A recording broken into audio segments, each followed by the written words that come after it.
What's up, guys? What is up? Welcome back to another episode of Deck Talk Podcast. And we had to kind of change the episode a little bit. We had a little shortcoming, which I think I gave these two gentlemen. I think I gave them about 52 minutes to get ready, and so I want to say thank you guys for doing that. But guys, if you don't know, if about the Firefly Outdoor Marine, the navigational lights, if you want to own the night on the water, Firefly Marine carbon fiber bow and stern light, telescoping, USGC approved, no glare, fewer bugs, crystal clear visibility, safe for epic adventures. See it all on fireflymarine.com, and make sure you use the discount code DECKTALK10.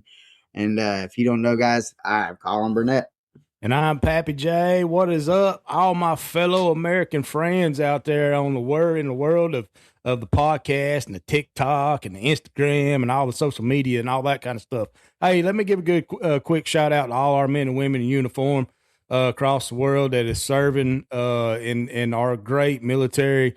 You know, whether they be across overseas, in the desert, or here on the good old American soil. Hey, we thank you for all that you guys do, and all the men and women. We appreciate it greatly, because if it wasn't for your sacrifice, daily sacrifice, matter of fact, we wouldn't be able to do what we do. I mean, and I know these great men right here in front of us, they can attest to that. But thank you guys. Salute to all you men and women out there for everything that y'all do. And just keep your head down and keep surging on. Thank you. Thank you. So I'm sure if you have seen an episode or two of the podcast, you recognize the gentleman that is on the bottom right. And Surely not. And so I know that he's been on once or twice. And but guys, if you don't know, we got Jerry Brusso with us. What's up, brother?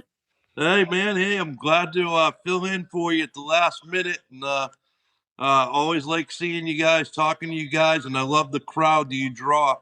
And, man, congratulations on having 1 million viewers, man. That's awesome. Ooh-wee. Yeah, and it was crazy that in just 28 days, we had, I think the most that it got was to 1.2 million. So it, and to say the least, man, the work that went in behind that was astronomical. I mean, you know, we stayed steady, you know, we stayed hard at it, and it's just a matter of time, Jerry. It's just a matter of time, brother. That, you know, I agree. It's just a matter of time. Yeah, that's awesome, man. That's awesome. So anyway, you know, when you gave me a call and said, hey, can you and Hunter come on? And I said, yeah, we can come on. And then I got to thinking, man, I watched the end of that tournament that just happened, where the two Nut Boys finished first and second. And I saw a class act out of Keith Poche. And man, it was. Keith and I fished against each other quite a bit, but really only talked when we were both paid by Major League Fishing to go give seminars at a high school camp over in Kentucky. We did some seminars together, and he realized I was into the high-tech cameras and all that. And I've got a lot of respect for that guy. But for those of you who didn't tune into that tournament, the weigh-in should have gone a lot differently. And being Mother's Day, and with the Nut Brothers' mom being there, Keith asked if he could go out of order and leave the two brothers on stage to find out who the final winner was. And man, I'll tell you what, that's one of the greatest things I've ever seen on a stage in my life.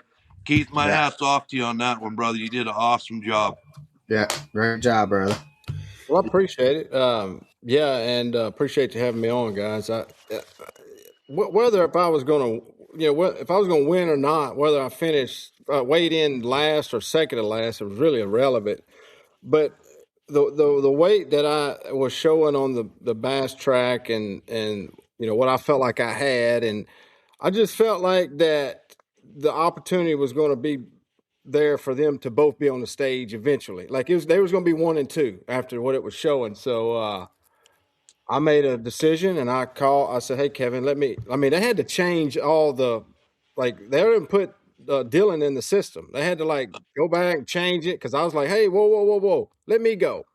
Because it just seemed right to have those two up there. I thought it would be if the situation was reversed, I would want my brother, I wouldn't want it to be me and my brother at the end. Yeah. Yeah. Yeah. That was awesome, man. Great thinking on your part, and man, it was like a storybook ending because you put all that together. So, I bet you a lot of the people here, you had a great tournament there. You went in some skinny water there, but man, I bet you a lot of people want to hear some stories about how the tactics you use to get into some of these places. I've heard stories about skegs getting cut off and cowlings getting removed, and so I've heard. I'd like you to share a few of them if you could. Yeah, the cowling being removed is pretty much standard procedure. Anytime I'm going somewhere, I mean, it's typically something low I'm going underneath or some tight quarters, and the cowling, especially with these new motors, these new Mercury 4-strokes, they're so big and which I mean, it's just the way they're built. I mean, it's not like they're like super heavy or nothing. It's just all the plastic and with these new technology, computers and computer boards and whatever else on these motors. But it's always good to take them off because it shrinks it down, makes it shorter, and you of course you don't want to scratch it all up. I mean you don't want them shiny cowlings. You want to keep them scratch free best you can, but yeah, I mean that's a normal occurrence for me. But for instance, you mentioned the skag cutting.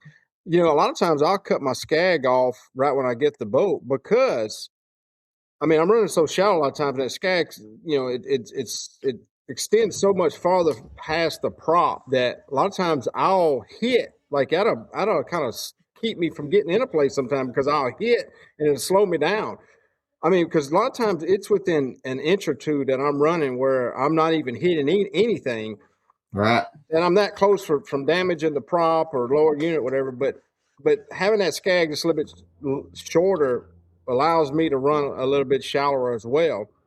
But to your point, I had to cut my skag at even shorter at the Harris chain earlier this year because I was going underneath this bridge and the motor was just tall enough to where, with the cowling off, that the top of the motor was hitting underneath the bridge and the skag and the prop was hitting on the bottom. So it was kind of like boop, boop, boop, like bumping underneath there. So I had to trim everything down to get my boat underneath there and through on the other side. So it was pretty crazy.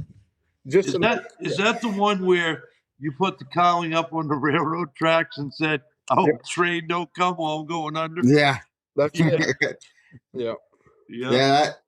So my question is how many times have you learned from that experience to cut everything down? So, I mean, look, this is normally a trial run. Like normally I'm in practice or pre-practice, I'll go and I'll map things out. I'll check it all out. I'll make a test run before I go through it. How do I run in an area? What I need to do, take the cowling off, trim this, I've had to take the lower unit off sometimes to get in a place. I mean, I'll go as far as that. And if I had to take the lower unit off to go into underneath that bridge, I would have. But it's a little tricky though because you can't get out of the boat to take it off. I mean, you got to have a rope already tied to the lower unit to when it breaks off, you don't lose it. But dude, I've done all kind of things. I've actually taken 3 bolts out of off the motor where they're mounted onto the jack plate and turned the motor sideways to be able to go underneath something. But you got to take a strap and hold on to the motor. You don't want to let it go because it'll fall in the water and pick it up. So I've done some crazy things to get in places, and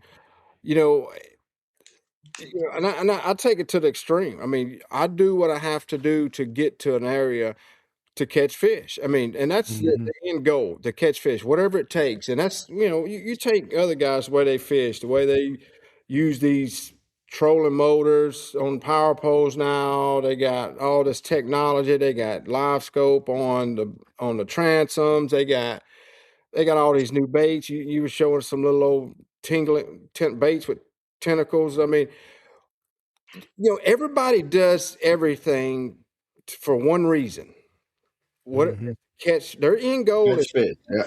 and be successful. Whatever it takes, they do it. They buy the all the technology and have all the wire. They even buy certain batteries to make their screens hotter to be able to have a better picture. It's no different than what I'm doing.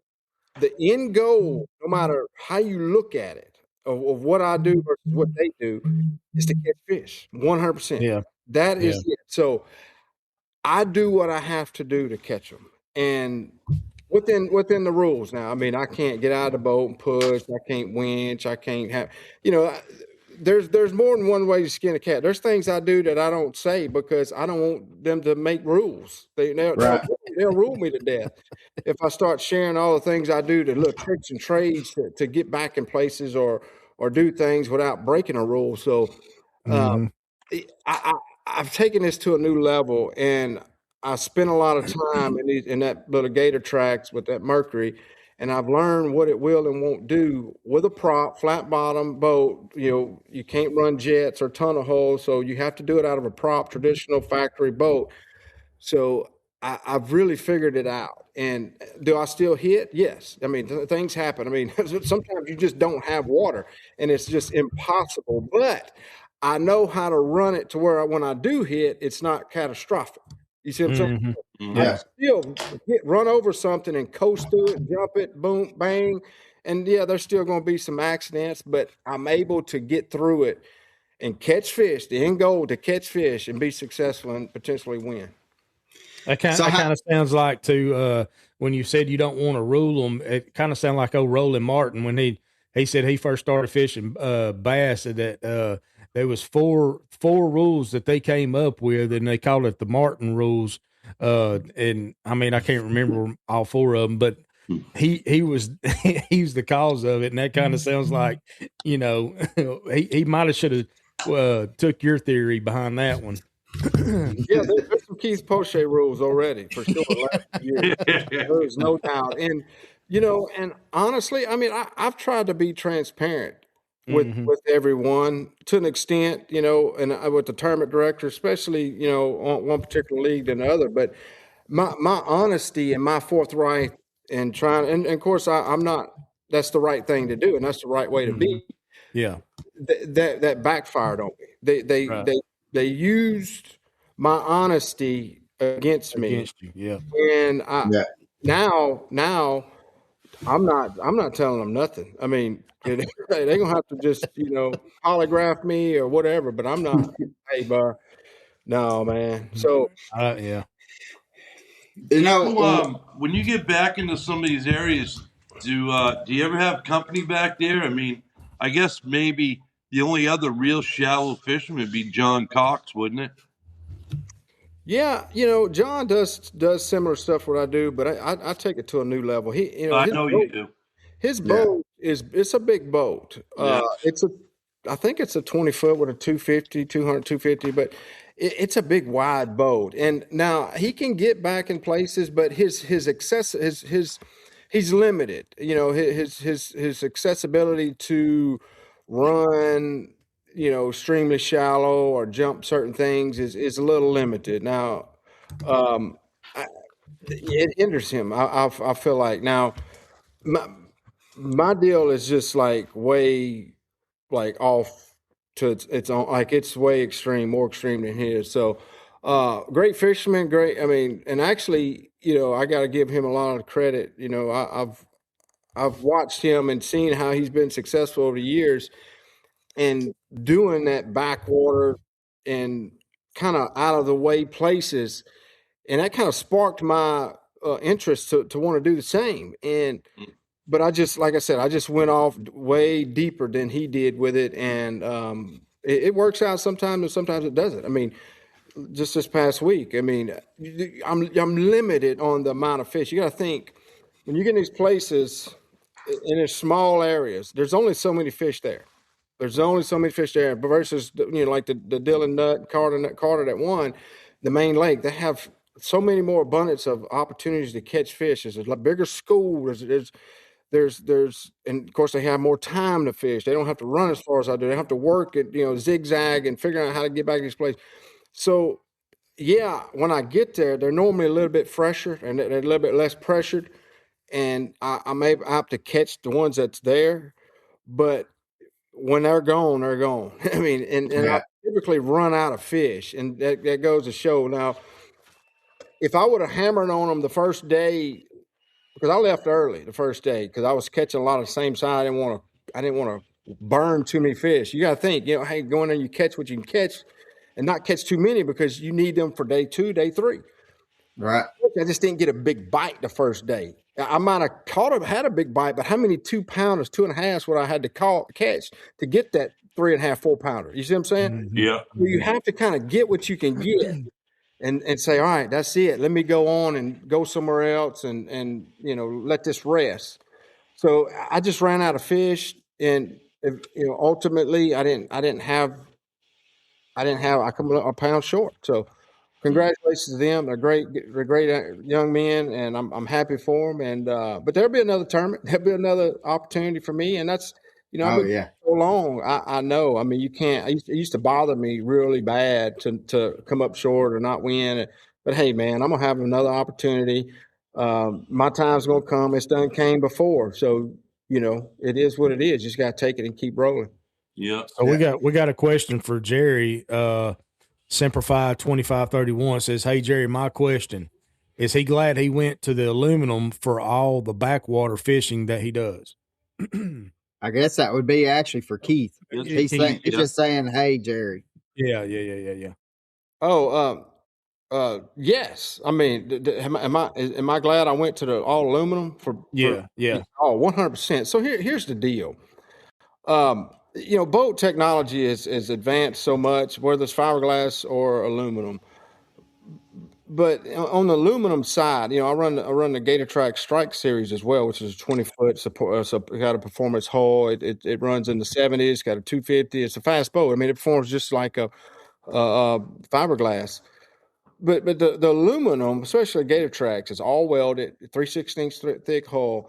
The boat is like a tank, but also light because it's aluminum. It's not all heavy and gaudy. It's fast. It performs. And y'all gonna think I'm crazy. This boat performs in rough water. Maneuvering, making turns, hands down way better than a fiberglass. I pass up fiberglass boats all the time in rough water. It's unbelievable how well this boat, especially up north in the Great Lakes and things like that. They usually think, "Oh, aluminum boat, you can't do it." No, man, this thing is. I even take my GT series, the small one, my little stump jumper up the Great Lakes. Y'all probably seen. You go back and watch videos of me with a 115 going across Lake St. Clair.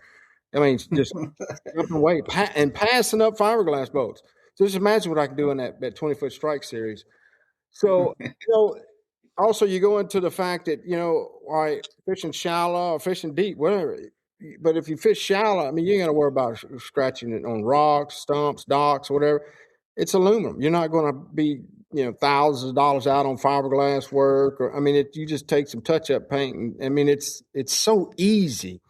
But the technology and the way they build them, design them, they're just as good as better as fiberglass nowadays. It's Yeah. really amazing. I would because suggest everyone to I don't care what aluminum boat company you go with. I prefer you go with Gator Tracks, but fiberglasses are just so outrageous expensive. It's you getting the same amount of boat with aluminum. yeah, I agree because and I've got an aluminum boat, and when I first got it, the main reason why I got it is because I didn't feel like spending $100,000 on a boat, and so and I wasn't fishing that many tournaments, and I was just doing mainly just filming and fun fishing and stuff like that. But so I really didn't need a boat that was going to go 70 mile an hour, and I was surprised when I took the boat out, like how it actually did handle. Like it wasn't 100% like a fiberglass boat, but it was. I mean, it handled like it took the waves. We live in Chattanooga, and we've got we're on Chickamauga and Nickajack and Gunnersville a lot. And so when that wind's blowing from the south coming up on Chickamauga, they get some pretty good rollers. And I was just able to kind of cruise right over them. And I was very impressed. Now, and I've seen you go out on with those gator tracks, and I've been out in what is it, the Vex's boat. The Vex's boat is that I really enjoyed, but I can understand like what you were saying about John Cox with his boat. Is I guarantee what I'd say it's a couple 100 pounds heavier than what yours is easily. Yeah, here's the deal. Of course, Gator Tracks has the thickest hull on the outer shell on the market, 316. Right. All the Vexes and the Crestline and all, they're all a lot thinner. But the thing about Gator Tracks is that there's no double walls. Like if you look in some of these boats, they have the outer shell, you have an inner shell, and it's got they run the wires and whatever else. I mean, they don't have all that. They got a shell and they got compartments, but it still looks good. It's a very, very well thought out design boat. I've put a lot of thought in it. I've helped them design certain things apart with that boat, and it's just bare minimum. You know what I'm saying? Like they've cut all the weight out. I mean, it's not like a bunch of extra nonsense in it. So it's really the way it's the amount of weight it is versus what's the amount of the size and the motor. It's really a fast boat. That deck is massive. What's the horsepower on that boat?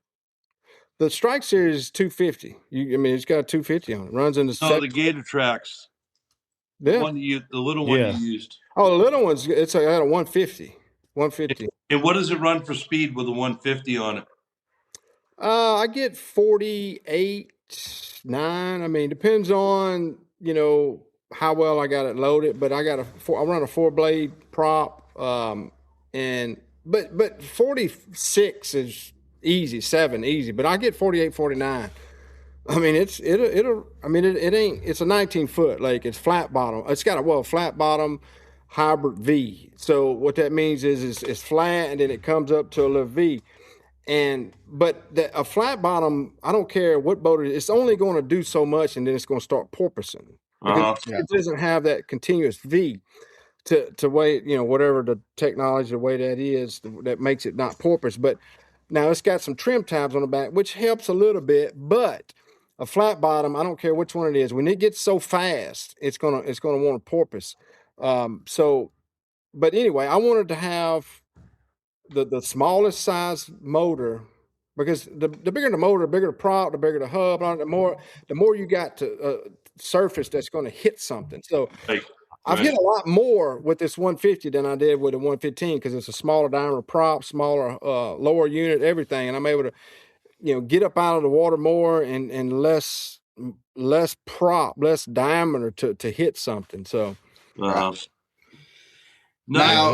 I got one story that I want you to tell, and about I don't know the particulars, but you had to pass through this shallow area, and I guess overnight somebody threw rocks in the water there. Mm-hmm. And I tell that story. I don't even know where you were, but I remember that story. Yeah, it was 2022 at the Red River in Louisiana, and I was fishing this backwater. So there was a little gap in the rocks that come right off the river channel, and it had a little pond, and then it made another ditch that was just sand that went around, and it opened up to some 10-foot holes. I mean, big pond. It was 2 holes, 10-foot hole ponds back there. There's a lot of water back there. So that little cut in the rocks right off the river has been there for years. You used to be able to get through that in there and through that ditch before it's silted in. Like you can get big boats all through there. Well, I fished it the first 2 days. It was hot. Like, it wasn't generating no water. It was, September is the fall, and water level didn't change. There was this green slime on the rocks. I mean, you could tell. Well, I show up for day 3. I mean, my boat floated through there. No problem. I never hit nothing on them rock. I mean, just float right through, and then I would get up on pad when I got in that little pond. I would run that sand ditch. Mm-hmm. You could tell that those rocks were turned up and sloughed into that cut. Mm. They were all, the green slime was sideways on some, like you could tell, and they were fresh. Like you could see they were freshly, like the bottom of a rock. And I couldn't get through. Like somebody went in there that Friday night and put those rocks in there. They even put them, see, I had to dig that ditch out, that sand ditch out a little bit, and that's legal to do. You can do that, right? Once I got past that first cut, there's the actual ditch, I had to dig it out. Well, come to find out, they even put some rocks in that ditch too, which I didn't know it at the time when I ran it. Luckily, I didn't hit them. I got up on pad enough, but coming out, see, I could push out. Coming out, push out. I was pushing out. I finally got toward the end. I'm pushing it, and I could feel the rocks. I'm like, them suckers put rocks here too. But Man. I ended up getting over those rocks that they did at the front. But and then running in there, it was amazing. Like I was beside myself. It really, I was upset. Like it really, dude, it hurt me, like personally, because I'm like, somebody's gonna go out of their way. Who would do that? Like, why would they do that? Like, it's intentional. Like, taking that away from me because they're jealous, because they're not really men. They're probably little sissies. You know what I'm saying? Uh-huh. Yeah. And the guy's name was Dustin Renault. I end up finding out who it is, and I keep calling him out, and he keeps saying he's actually fishing the NPFL now. But he's a piece of work, bro. He's got a lot of money, and look, hey, he's probably gonna hate that I'm saying his name, but I'm gonna keep saying it. But people saw him on Friday night launching his boats, and with a couple other guys saying, we're about to go F some stuff up tonight. Now, when you got there, is the story right that you called the tournament director and asked him if you could move the rocks or something?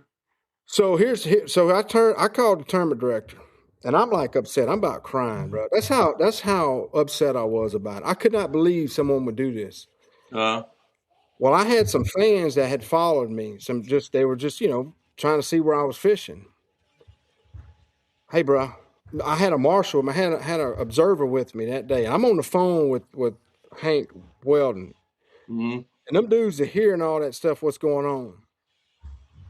They jumped. They just dove in the water, man, and went and moved them rocks for me. I'm like, Hank, I didn't ask them to do nothing. I didn't,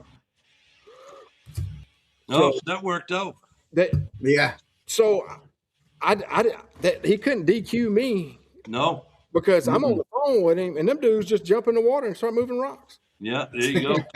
I didn't know how that went down. That's pretty interesting. Yeah.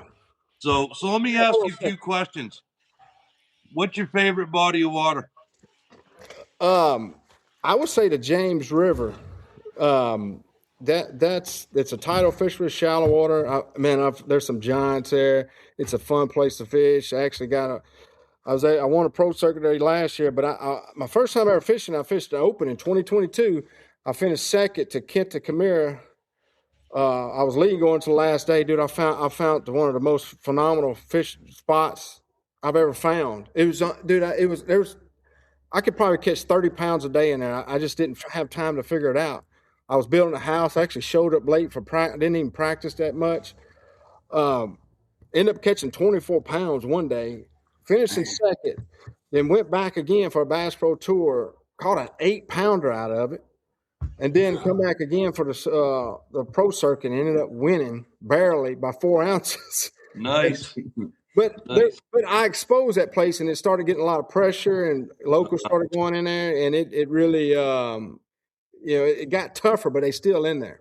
Yeah. That whole river system's phenomenal. It's tidal. It sets up for me. Yeah. What's the biggest bass you've caught in what body of water? So, the biggest bass that I know of, I weighed 11.2, was in a local little place, here in Alabama. But as far as in a tournament, was 9-2 out of Lake Fork. Okay. Yeah, I caught it in a BPT event. No kidding. Heck yeah. Yeah.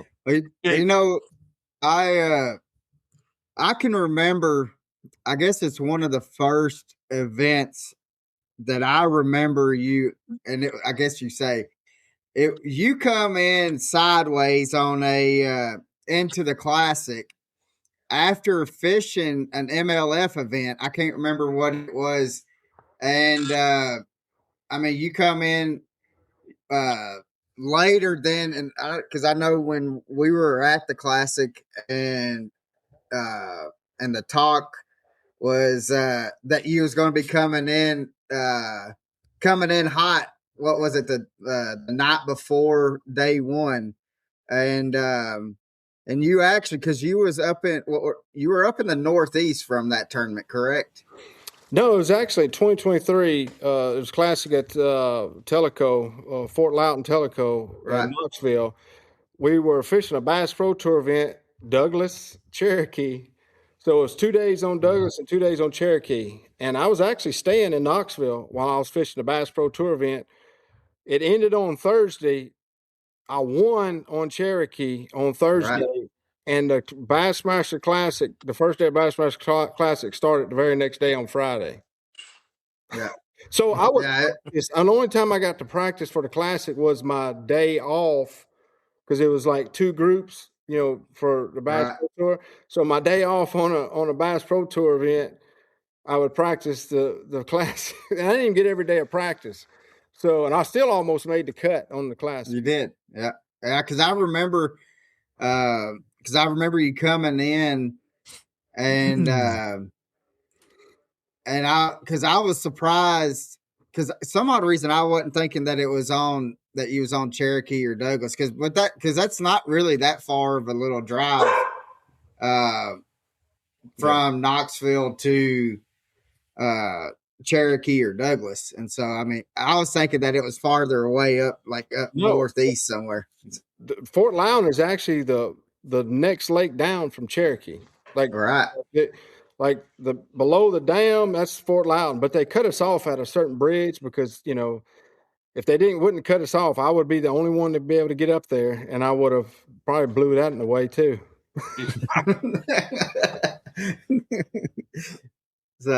What format, like with the BPT and then like the elites, is there a format that you like better? Well, so I don't really know if I like either one better. I think each has its goods and bad, pros and cons. Right. I think every fish counts is a little more exciting as far as drama wise to an extent. But the best five, I think, at the end of the day, is one of the purest and better, like as far as wholesome. I mean, that's kind of the start of, and I think it's changed over the years. There used to be, I don't know, 10 fish, 7 fish, and 5 fish.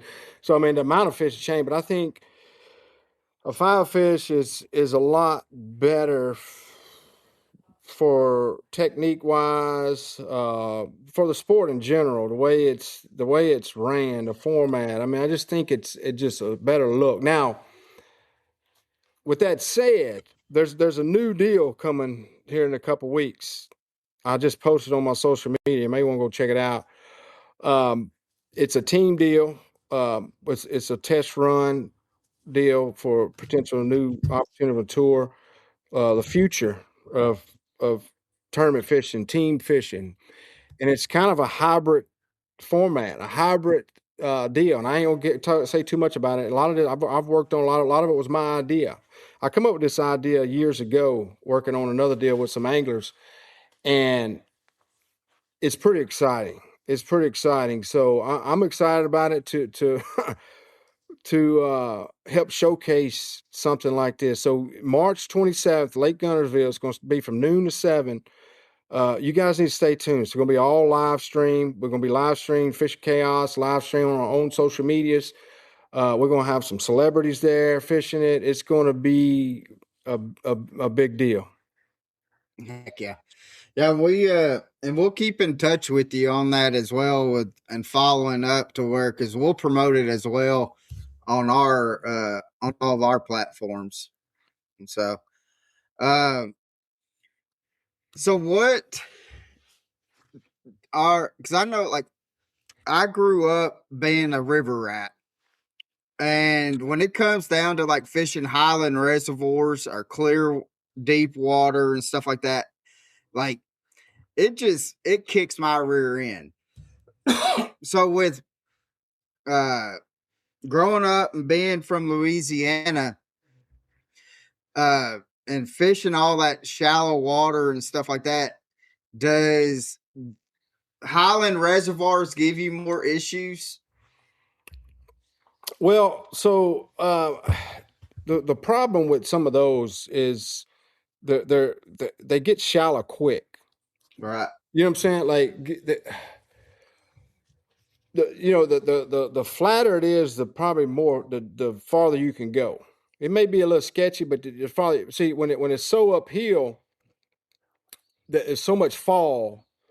You take Douglas, for instance. I mean, I was so excited about going to that event. I mean, I told some buddies of mine, I said, if there's one this year that I can win, it's going to be Douglas or Oklahoma. You follow Oklahoma. I'm looking forward to that too. Right. But Douglas especially, because I felt like I can get places guys can't, which I could, but I couldn't get as much as I thought I could because of number one reason is the flow. The flow in those rivers, French Bar, and No Cherokee, and the Pigeon, they had no flow. And they didn't have no flow because they haven't had much rain. That's a big deal. If you take this in perspective, so if you get a lot of rain in an area, and the main lake may raise 6 inches, right? Right. Well, upriver, it may raise 6 foot, in some instances, Right. or at least 3 foot, because it's so narrow that it swells, like it has nowhere to Right. go. It's got high banks and it swells. Well, when it gets down lake, it spreads out, and it's got more surface water to cover, and so it's not going to rise as high as it would in that narrow little channel. So you got to keep that in perspective. So all that water's coming in, and it can't spread out, so it's got to go up. And typically, the Nola Cherokee French Broad on Douglas Lake has a lot more flow this time of year, and it's a lot higher because it's narrow and it's up. And the water's, you've got a foot or two on them shoals. Right. Dude, there's some places up there that another couple miles that there's just giants. And unfortunately, there was just not enough flow. And for that instance, your question, a Highland Lake, depending on the amount of rain, will dictate a lot of how far you can go because it's so steep, and you got to have that flow. You got to have that rise in those narrow creeks to be able to get Right. to certain points. But on a lower level of elevation system, it's going to be a lot flatter. You won't need as much elevation to get back in certain areas. Right. So how much how much water do you need to be able to run on plane and get into some of the shallow water? I would say 6-7 inches on rock. The 7 inches to be safe. I can get 6. I can get shallower. I'm talking 3 to 4 inches. If it's just, I know it's just like one slither, like, maybe Right. 4 foot, I can jump and kind of hit my motor and then coast over and get back and then trim back down in it. But when there's just stuff everywhere, kind of just sporadic, I got to keep Right. my motor down in the water. I need 7 inches really, especially with this 150. Now with that 115, a couple years ago when I won for on Cherokee and Douglas, I had the 115, and I could probably do 5, 6. I mean, we're talking inches. Right. Yeah. People don't understand. Like, man, I mean, this is so specific and technical that it comes down to an inch or two, really, and hitting or not hitting, and because when you hit, it slows you down, and then you're the lift that when you're running, your boat's going to get, when you lose lift, your boat goes down in the water, and that's just more opportunity to hit something else. So Right. it's man, you gotta stay in it, wide open, jacked up, trimmed up, and don't let off. Hammer down. Yeah. So we got a question that says, what are your thoughts on the forward facing sonar? I don't care I don't care either way. Like I good for them. You know, I mean, Yeah. I don't really, it doesn't really affect, I don't care about that. I mean, yeah, this technology, it's evolved, and, you know, I mean, good for those guys that's got it figured out. I don't have it figured out. I mean, Yeah. I've caught them with it before, but I've never really excelled a whole lot with it. But, Right. you know, here's where I'm at with it. If they leave me alone, let me do what I do, they can do whatever they want with that. They can have many transducer screens. They can do whatever. I don't care. But just Right. leave me alone. You know what I'm saying? Yeah. Don't try to shut me down on what I do. If they gonna allow them to keep using that box and that. Yeah, I'm gonna keep jumping houses and trucks and everything else. Y'all just use y'all's forward facing sonars. I don't even care. Well, and that's one thing that I have noticed is like, because I've talked to John Cox and I'd seen you at on Chickamauga here, was it last spring when y'all were up here? Mhm. And the thing is that I've kind of figured out from talking to y'all is if Keith is able to go and fish how Keith is wanting to go and fish, there's really nobody that can stop him. It don't matter which way the other people want to fish. If you're able to go and fish how you want to fish, and there's enough fish to be able to provide for that length of tournament, you're hard to beat no matter where you're at and what anybody else is doing. Yeah. I mean, and that's all location based. I mean, there again, you know, does it even have that accessibility to those places? I mean, some places we go to don't have it. I got to fish the main lake with everybody else, and that's fine.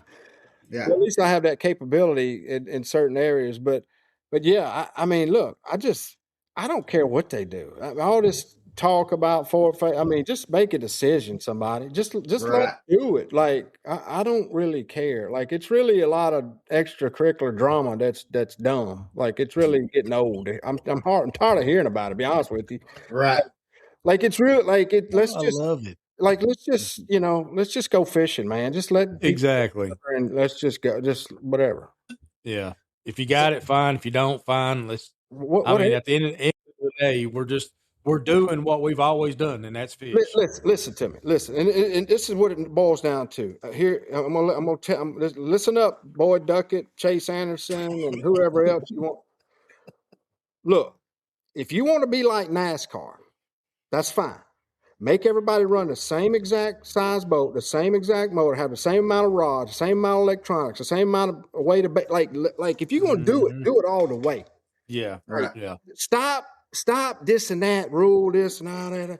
Why don't y'all just make it where everybody got the same amount of equipment, the same, well, it don't have to be the same brand, but it's got to be the same level, like a 36-volt motor or a 12-inch screen. Everybody has to have one 12-inch screen and one 10-inch screen or two 12, whatever it is. But stop complaining and bitching about this or that. Let's just make it all the same, and then that will solve off everybody's issue. Yeah. Like I wouldn't better do what I do. You know what I'm saying? I wouldn't better run a little boat. I wouldn't better like it's so petty. Like I get so tired of hearing about this.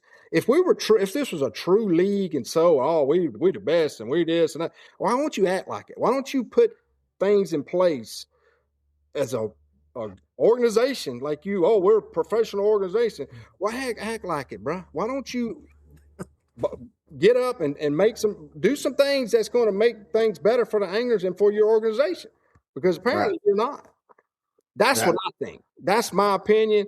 And that's the only way I see it is to make it right. It's just to make everybody run the same thing. Then nobody can argue. Nobody can say, he got this, he got that. You know what I'm saying? Yeah. That's true. I totally 100% agree. 100%. 100%. I mean, it's too easy. It's too easy. Well, I too guess easy. so. I guess it is too easy. I mean, But I've always said this, and I've said this to my kids. Some things are just too easy for certain people. well, It's just too easy. and it's really common sense. And Well, now that too. I mean, we ain't gonna talk about that one. I don't know. I mean, you got sponsors, which I don't think sponsors. I don't understand why sponsors that would be an issue, because let them run the forward facing and whatever. That's all I hear. Well, the forward facing companies won't allow them to do this. Well, okay, well, let them do it. I mean, just do whatever to make everybody happy. Like if you choose not to use it, then don't use it. Like, Yeah. but at least give them the opportunity to use it. Yeah. I like what Bass is doing with the one term it on, one term it off. I think that's very simple, very clean, very no confusion. No questions about it. It's Take it off your boat. There's no Yeah. 3-hour deal. Well, did he? Blah, blah, blah. Nah, man, you got it this tournament, and this tournament you don't. Yeah. But honestly, it comes down to scheduling too. You can schedule events to where whether they are able to use it or not, it's not a winning strategy. You know what I'm saying? Like river systems, places where, Florida, real shallow water where you can use it, but you can use it all day long. It ain't gonna help you. You know what I'm saying? Yeah. Now, when they schedule the FFS, the forward facing sonars, do they schedule it based on what system they're on, like whether it be a Highland Reservoir or a river system, or is it randomly? I think they had a drawing, didn't they? Yeah, I think they had a drawing. They flipped a coin, or Yeah. I mean, seeing how Chase Anderson felt when he woke up that morning. I have no idea. Like, I mean, it's really no telling what they're doing over there. I'll be honest with you, man. It's really amazing to see how some of these things are going down. I mean, I have so much. I mean, look, they're great. The organizations have given me a platform to be who I am and to fish the way I fish. But I mean, really, I mean, there's no question that there's some things that need to be cleaned up. I mean, across the board, and this is really getting ridiculous. Like, I want them to succeed. I mean, I'm one of the biggest MLF fans. I mean, I was part of the group that left Bass years ago, and heck, I'm still fishing MLF. I got knocked off the Bass Pro Tour, and whether I agree with the way they shrunk the field or not, I mean, I got kicked off. I'm trying to requalify. Doing the right thing. Trying to be a team player, but it's just hey, man, they make it hard to be positive on it. You know what I'm saying? They just need to think about the product as well, because the anglers are the product. Anglers put on the show. I mean, us anglers, we could all get together and say, hey, let's go put a tournament on, and we'll run a live stream, our own live stream. We'll get just as many views as they would. Yeah. Honestly, we are the tournament. Like we say, all right, we ain't showing up for this tournament. We're gonna run our own tournament, do our own own viewership. I mean, what they gonna do? I mean, it's that simple. It is that simple. Yeah. That the way technology is, I got a Starlink that goes in my boat. I can do a live anywhere, anytime I want. And it's that simple these days. And it's not very expensive to do it. What technology it is, we don't need a BASS or MLF or MPFL or whatever to be seen, to be to make noise or show this or show that. I mean, you look at all these YouTubers and all this stuff. I mean, they get more views than these leagues. Yeah. Well, and that's the thing, man. I mean, I guess they need to be more humble about what they're doing, because I mean, everything you just spoke is legit. I mean, you guys are the show. You guys is what carries the audience, what brings the audience. I mean, without y'all, there is no BASS, there is no MLF, there's nothing. When you go to NBA, when you go to an NBA website, NFL website, you can buy players' merchandise, right? Mm-hmm. Yeah. How many angler merchandise can you buy on MLF or BASS? No. No. That's what I'm saying. Their business model, I think, is wrong. I think they're just. I don't know why nobody's figured this out. Like, what are they trying to do? Like, it could be some shared profit. Like, I just don't Here we understand go. why they're not trying to Here we go. Come on.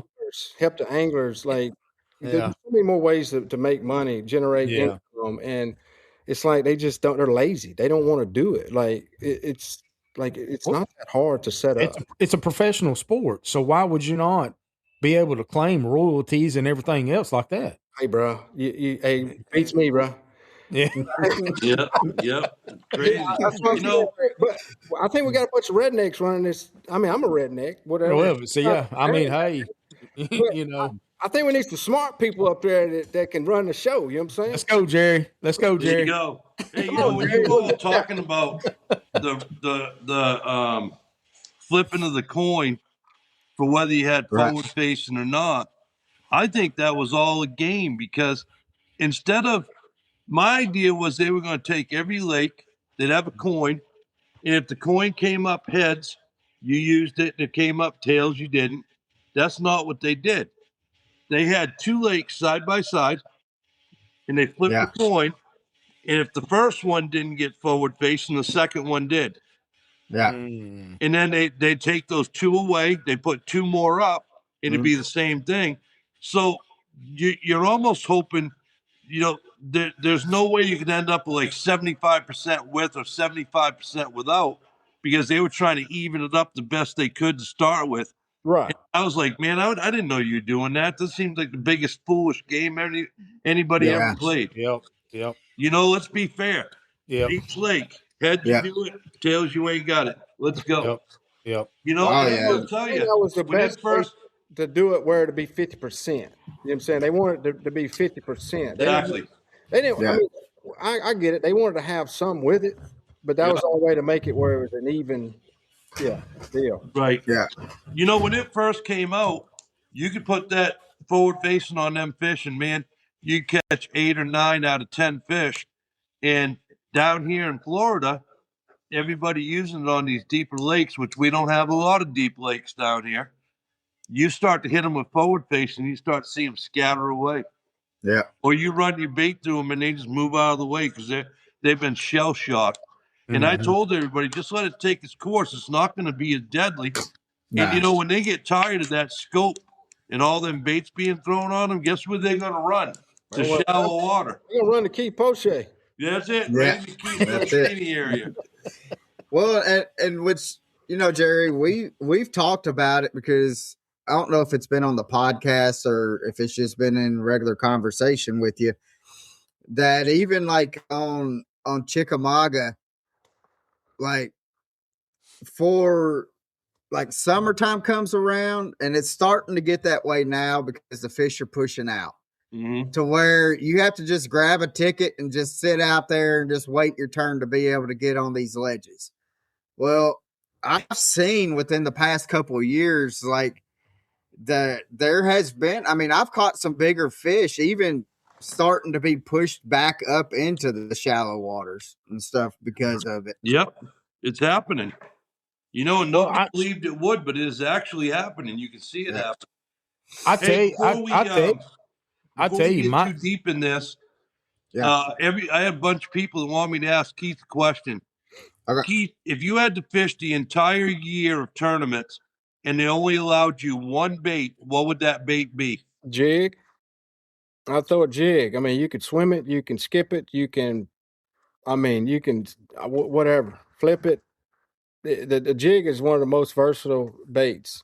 And depending on the trailer, depending on how you fishing it, will dictate, whether you're swimming it, flipping it, whatever. But yeah, jig, I love throwing a jig. I caught a few fish this past week on a jig. Not a lot. I didn't throw a lot because just the type of structure I was fishing, I'd stay hung up a lot more, I felt like. But yeah, it's really, I've caught a lot of big fish on. I've had a lot of success, and it's just a fun bait to fish with. It really is. So, do you have a certain brand?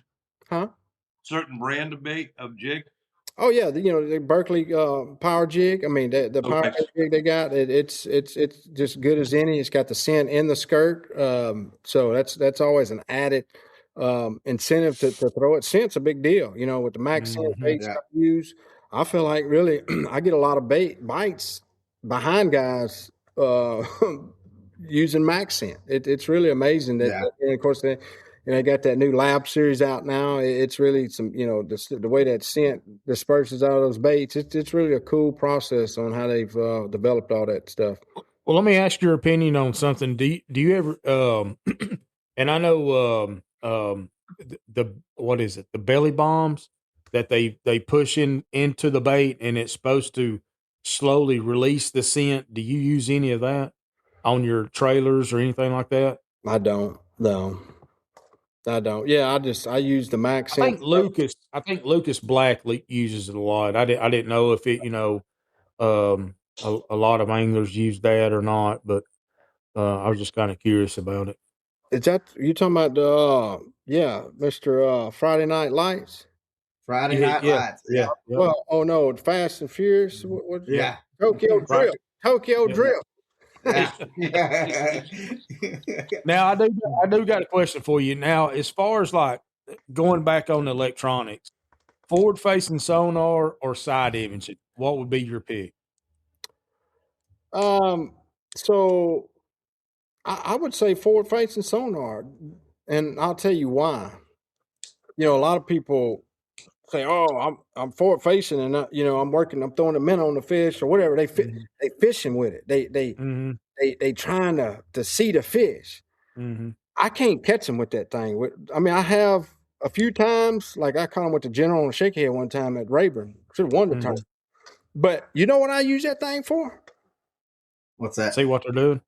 I want to find structure, stumps, lay down, little drops. I mean, dude, I learned so much on what the bottom looks like and what's in front of me. I don't even care to see a fish because a lot of times you can't see the fish anyway if they're tight to the structure in a brush pile or whatever. Exactly. Like, I want to see how far that laydown comes out, how far to throw out there. I'm telling you, I've caught so many fish. I didn't even see a fish.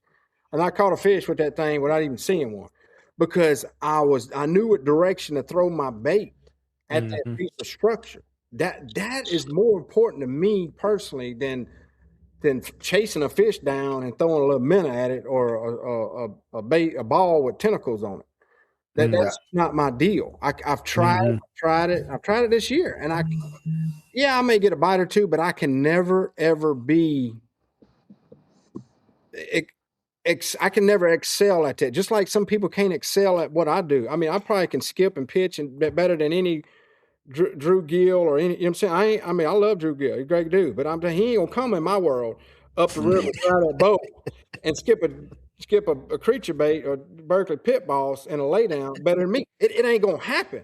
Yeah, Right. yeah. I'm not gonna go out there and live scope and throw a little minnow or whatever he throws and catch a bass. That's the difference, and that's what I'm okay with. Us being that different and doing our own things. And I respect that. And I think, a Drew Gill type dude respects me. He's not one of them complainers that cries about what I do. Right. You know what I'm saying? But that's a good example of what I'm talking about. Like, I will never be that person. Does he go shallow like I dabble in forward facing? Yeah, he'll go shallow and dabble in it, just like I dabble in the forward facing. Yeah. We try to do everything, but our bread and butters are what we do, and that's it. It is what it is. So you just got to look at it and that perspective and kind of just see both sides and understand that we all fish different and we all have our own little way we go about it, and I'm okay with it. Well, see, I think that goes a long way because Colin and I have had this conversation before. We're kind of the same entity because we like to fish structure. We like to fish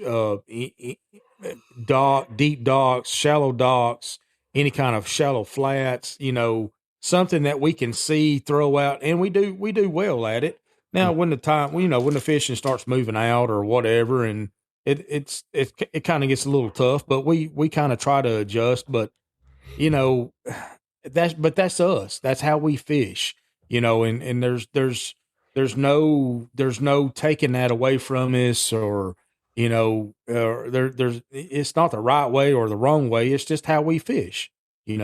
That's how we like to fish. That's we catch fish. We're very productive at it, and that just goes to show you that you fish the way you fish to your strengths, more or less, is what I'm trying to say. Right there. That's what I wanted to feed off what you're saying. That's probably one of the most important things that in bass fishing. And I try to share this with youngsters or anybody. I learned this a long time ago, man. And thankfully I did learn it, because a lot of guys haven't learned it. A lot of guys are too stubborn. They try to fish like their buddy, or what they think they should do at this lake, or what the official report says, or what the last guy caught the fish on the last time they was there. Now, here's the deal, man. And I get caught up in it sometimes. I got to watch myself. Listen. If you're going to be successful, you have got to have confidence in what you do best, and you got to understand going into it. Okay, what I do best may not win this week, but I need to have the best tournament and maximize my opportunity in this week. I better stick to what I know and what I'm good at. You know what I'm saying? You got to be okay with not winning. Yeah, we want to win every time, but you got to be okay to have a 20 place finish, because if you go start dabbling and get off in the field, you're gonna finish 80th. You know what I'm saying? Yeah. So it's a fine line you got to walk to, and it's a mental game that you don't want to get drug into a bottomless pit of chasing your hiney that you don't know nothing about, doing something you don't know nothing about. So you have to keep yourself honest, and whether that's the deal or not, you have to do what you feel confident in, and you're comfortable with, to catch fish, to have not a great event, but a good event. Yeah, exactly. Yeah. So I got a question that I've been dying to ask you, and I cannot have you on here because I've been to Louisiana a bunch of times. I love the food. I want to know, like, what is your favorite way to either eat, like, fish, shrimp, gator, or whatever? What is your favorite way to be able to crawfish? Yeah, anything like that. Yeah, well, I grew up eating crawfish, whatever, gumbo. I mean, my daddy and uncles, I mean, they all live right next to each other where I grew up, and they got crawfish ponds. I mean, we used to eat crawfish this time of year, every weekend. And I mean, that's just, I grew up eating all that stuff. But I cook a lot of gumbo. I love cooking gumbo. I can cook really good gumbo. I'll put shrimp in it, whatever, all kind of stuff. But yeah, it's an art to it. I make my own roux, and I put it all together, and it takes about 3 hours. But it's a little spicy. It's genuine, authentic, Cajun food. And I had my grandma, and she couldn't even hardly speak English. Back in the day, man, they taught me a lot about cooking, and all the secrets and what it takes to make a good meal like that. So, but I enjoy it. I cook it for a lot of people, and they enjoy eating it as well. I enjoy, going back home and getting a little taste of my daddy. My daddy is probably the best cook I know. He could take anything. He cooks, venison, deer meat. I mean, it's unbelievable what he can do with that. You think, it can be tough if you don't cook it right. Right. He stews that stuff down. Oh my gosh. That's some of the best memories of my childhood is my daddy cooking deer meat for me with some biscuits, and that makes a gravy. It's just unbelievable. Yeah. But no, man, as soon as I get across the state line in Louisiana, I find me a gas station. I get me a meat pie. You know what meat pies are? Oh, bro, you gotta get you a meat pie. You go to Louisiana, go to Stag. It looks like like you go to a gas station, apple pies that's in a box. Oh, yeah. It's like a half moon look. It looks just like Right. that, but it's got, meat, pepper, and seasoning, all that. Oh, a calzone. A calzone. Kind of, yeah, but it's a meat, bro. Then they got crawfish pies. They're phenomenal. Well, you better have you some Tums ready. They will give you some indigestion. But I love some meat pies, man. It's there's Natchitoches meat pies. There's a restaurant, Lazions. It's a known nationally known restaurant down there in Natchitoches where I grew up. It's on 2nd Street, I believe. Yeah. But yeah, it's just some good food, man. No matter where you go over there, but Yeah. I Bro, don't. I'm gonna have to come see you, man. We gonna I gotta get some of that Cajun food. I've been craving some boudin balls. Yeah. Well, you can go to gas station, get them fried, get them, steamed, boiled. But I mean, you get them however you want nowadays. But yeah, my daddy, they make all that stuff too. Yeah, make boudin. They shoot, man. We used to butcher hogs. I remember we have this big old pot, big old cast iron pot. We boil. They boil pour water on and we'd scrape the hide off, and then we'd skin it. Then we'd make cracklings. Fresh. Oh Yeah. You don't even know what you're missing. That was. I mean, Keith, I seen something the other day. I've eaten over the years. One I ain't had a heart attack, but that was phenomenal, bro. Phenomenal. I seen something the other day, Keith, that I really want to try, and I mean, I'm maybe you've had it, I don't know, but it was a crawfish burger. And it literally made my mouth water, and it was, I mean, it just the stuff that he was putting in it. I mean, it looked good. I don't know if it was or not, but I mean, it was, I'm all about that burger stuff. But I feel like Bubba Gump's been reincarnated, and he lives in Louisiana. He's been making all kind of stuff. Because let me tell you something, they do anything and everything these days. Yeah. You're right. They make crawfish burgers, pies. I mean, it's amazing what they make this stuff with. I don't even know what all they got anymore, to be honest. But that boudin is like top on my list. It's number one. I've never had it. I want to try it. And look, it's phenomenal. You eat it by itself. I like putting it on a cracker, with a little hot sauce. Hot sauce. But yeah, it's got some rice and right, all that stuff in it. But it's really, really good. It's really, man. You making me hungry. Yeah. I mean, that's one thing I miss. And I used to work on oil rigs. See, a lot of people don't know this about me. I used to work offshore on oil rigs out in the middle of the Gulf of Mexico. Oh, for real? Excuse me, Gulf of America. Oh yeah. Is that right? Politically correct. Yeah. You talking about food, man? That was the best eating. I mean, they got cooks out there. We out there for 2 weeks at a time. It's hard work, but they feed you good. We got seafood night, steak night. I mean, if we caught fish down on our off time, they'd cook it for us. If we went down the lower deck and caught anything, I don't know if I'll be saying that. They may not allow that anymore, but back in the day, 20-something years ago, we could catch whatever and they'd cook it. Yeah. But I had a lot of fun. I've seen a lot, done a lot. Flew helicopters out there. Man, it's been, dude. I could write a book. Probably need. Yeah. So, one of my favorite anglers is Shaw Grisby, and I love talking to him about doing some gators. And he, because he'll go and do some of the nuisance gator catches and stuff like that down in Florida, and he tells me that he uses his forward-facing sonar more gator hunting than he does when he's out fishing. Yeah. So, I hadn't talked to him about it, but I can imagine. Yeah. A lot of times you see them gators, they'll go down, they get on the bottom, and they'll just kind of set or whatever, kind of get underneath, and they throw those hooks out and they'll hook them.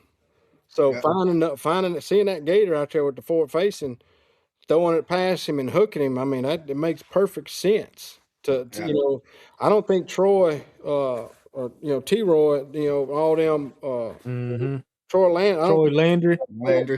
They may need to put forward facing on their they're aluminum boats. They may catch a lot more gators, but nah, yeah, that's really cool. I hadn't really thought about it, but yeah, I mean, you can see whatever, bro. You can see anything you want. And that's what I found a car one time. I was filming off the grid actually on Lake Seminole, and it's one of my best episodes. But I went way up past this ditch, and I got in this back pond. Of course, once I got back there, I realized I had a boat ramp back there. I mean, I didn't know. Like it was barely connected to the lake, but there was some access to it from a dirt road or something. But it had some standing tier. It was a pretty place. Had a few fish in it, but I found a car underwater. Like somebody had pushed a car off and sunk it, and I reported it to the police, and they went in and got it, pulled it out, and it was someone had reported a lost car like 10 years ago, and just somebody had pushed it off to get rid of it. Now, That's what is your favorite way to eat gator? I mean, I've had it fried. I mean, fried's probably the best way. I would think. Yeah. So now, Pappy, I tried to just go briefly on the eating part because now you're starting to get everybody hungry if you keep on. Yeah, I know it. I know it. So we got a couple more questions, Keith, and then we're going to let you get off. And we deeply appreciate you coming on here. Oh, man, yeah. For inspiring anglers or weekend warriors that are listening, what would be the best advice that you would give them to improve their skills? Man, shoot, they may need to tell me because these youngsters, boy, they catch them, man, like the Nut Brothers, boy. Honestly, to them young guys, high school. I mean, look, listen. It's all about experience. Nothing beats experience or practice, I should say. I mean, you take a football. Being a football player, basketball player, you understand these dudes lift weights. I mean, I was a football player. I was sports. I was good at what I was an athlete, but I practiced a lot. I lifted weights, and that's what it's all about. I mean, it's not complicated. Right. Anything you do in life, I don't care if you want to, be a professional wood chopper. I mean, you got to practice at it. You have got to time, experience, and situations on the water is the best educational. You can watch every video you want, but actually doing it, putting it in action, putting it in motion is going to be better than anything. So it's very simple, very simple. As much time to stay out, doing bad things, get your butt on the water, be humble, just stay focused, and you'll be the greatest ever. Yeah. And if the thing is being able or being willing to learn. I mean, because the fish are going to tell you how they're going to want it, and just to be able to like what you're saying, is just stay focused and being able to kind of learn as that day goes of what's going to change, because tomorrow could be totally different. Well, I think, and something else very important to go with that is being able to take corrective criticism. Take it on the chin and be coachable. Learn. It's the good with the bad. And because I'm gonna tell you, I mean, I'm still learning from guys like Jerry, Keith, and I'm 50 years old. I'm learning every day. It's every day. I'm picking up something new every day. That, and I want to go to these older hands or these guys that do it on a daily, that has weathered that storm, and that can pass that knowledge along to me to make me a better angler, so that I can pass that knowledge on to somebody else. So just being able to take corrective criticism is huge. Yeah, I think. The truth of the matter is this, to be honest with you, nobody can teach you how to fish. We can tell you what works for us, but you need to go on the water. You need to try it. And if it works for you, then you've taught yourself. But people can't teach people. All we can do is tell you what we do, and you can try it. Exactly. And that goes back to what I was saying. You got to do you. When you show up to a lake, you can't try to fish like somebody else. You can't try to do. I'm telling you, man. You may think, "Oh, I'm gonna suck this week." Well, you may suck, but you have got to be confident in your abilities, because if you don't gain some confidence in yourself, you ain't never gonna catch them. Never. Mhm. So and I say time on the water because the conditions are always changing. You can't be always stuck on one thing. And the more changes you experience, the more times you experience a weather change, a condition change, or whatever, you know what to do next time. Okay, it was this, and then the weather change. The more situations you're up against, that's going to educate you to know how to make that adjustment the next time. So Yep. Right. that is so valuable to understand all that. It's priceless. Yeah. Yeah. I agree. Situational So, awareness. So we got one question that we ask every guest that comes on here, and we're not going to miss having the opportunity to ask you, Keith. So, Pappy, you want to ask it, brother? Absolutely, I do. This would be an honor and a privilege. And Keith, man, it's been an honor and a privilege having you on today, and man, just listening to your stories and passing your wealth of knowledge and giving us all some nuggets and all that to be said. But if there was one person that you could fish with on the boat right now, whether they be here today or not, who would that person be and why? You know, I don't. I probably have a lot of them. Maybe my grandpa, Cecil Mm-hmm. Parker. I didn't really get to know him, but he was a great guy. Everybody says I was like him. Um, a little rough around the edges, I was his favorite. That's what I was told. But I don't know. He was. I'd love to get to know him, just to spend some time with him.